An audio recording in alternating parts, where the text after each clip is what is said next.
ये चीख पुकार सुनकर आपकी आंखों में आंसू भर जाएंगे। ये पार्थिव शरीर 140 करोड़ की आबादी की सुरक्षा करते करते शहीद हो गए जवान का है। ये पार्थिव शरीर उस जवान का है जो अपनी बूढ़ी माँ और नई दुल्हन को छोड़कर करोड़ों माँ और करोड़ों परिवार की सुरक्षा करने के लिए अपना बलिदान दे दिया। कानपुर के महाराजपुर का रहने वाला शैलेंद्र कुमार छत्तीसगढ़ के सुकमा जिले में सीआरपीएफ की सेना में तैनात था। नक्सली हमले में शैलेंद्र कुमार शहीद हो गए। घर में एक बूढ़ी माँ की गोद सूनी कर गए। 3 महीने की पत्नी को विधवा कर गए। मौत की खबर सुनते ही परिवार में गम का पहाड़ टूट गया। शैलेंद्र ने 7 जुलाई को घर आने का वादा किया था, जो हमेशा हमेशा के लिए अधूरा रह गया। शैलेंद्र जीते जी घर नहीं पहुंच सके। उनका पार्थिव शरीर मंगलवार को उनके आवास पहुंचा। महाराजपुर गांव में चीख पुकार की आवाजें गूंज रही थी। पत्नी और मां पार्थिव शरीर से लिपट कर रो रही थी। बस मुंह पर एक बात थी, बेटा तुमने अपना वादा नहीं निभाया। गांव में हजारों की भीड़ इकट्ठा थी। लोग नारे लगा रहे थे, जब तक सूरज चांद रहेगा तब तक शैलेंद्र तेरा नाम रहेगा। हजारों की भीड़ पार्थिव शरीर को अंतिम विदाई देने पहुंची। वाहन के पीछे हजारों लोग चल रहे थे।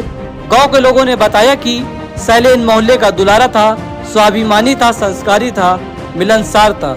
शैलेंद्र के साथी फूट फूट कर रो रहे थे। शैलेंद्र की शहादत पूरे गांव को रुला गई। सैकड़ों लोगों ने 2 दिन शैलेंद्र के पार्थिव शरीर का इंतजार किया। सैकड़ों लोगों ने शैलेंद्र को अंतिम विदाई दी। मंगलवार को जब पार्थिव शरीर गांव पहुंचा तो हर किसी की आंखें नम थी। शैलेंद्र तुम सबको रुला गए, शैलेंद्र तुम चले गए, लेकिन तुम्हारी यादें आज भी हमारे साथ हैं। आप चाहते क्या हैं, पहले तो ये बता दीजिए, मुझे वाकई में नहीं समझ आया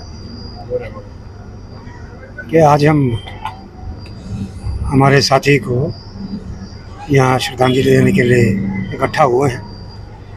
परसों लैंडमाइन ब्लास्ट में छत्तीसगढ़ में वीरगति को ये प्राप्त हुए। इनके साथ ही एक और हमारे साथी कांस्टेबल ड्राइवर जो केरला के रहने वाले हैं, वो भी वीरगति को प्राप्त हुए। उन्होंने भी शहादत दी थी। बड़े शोक की घड़ी है हमारे लिए, परिवार के लिए।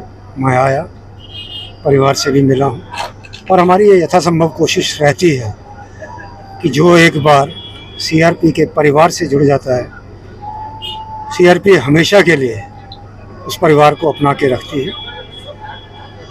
मेरी संवेदनाएं हैं परिवार के साथ, लेकिन यही कहना चाहता हूं कि ये जवान अपनी ड्यूटी के दौरान अपने कर्तव्य को निभाते हुए शहीद हुआ है।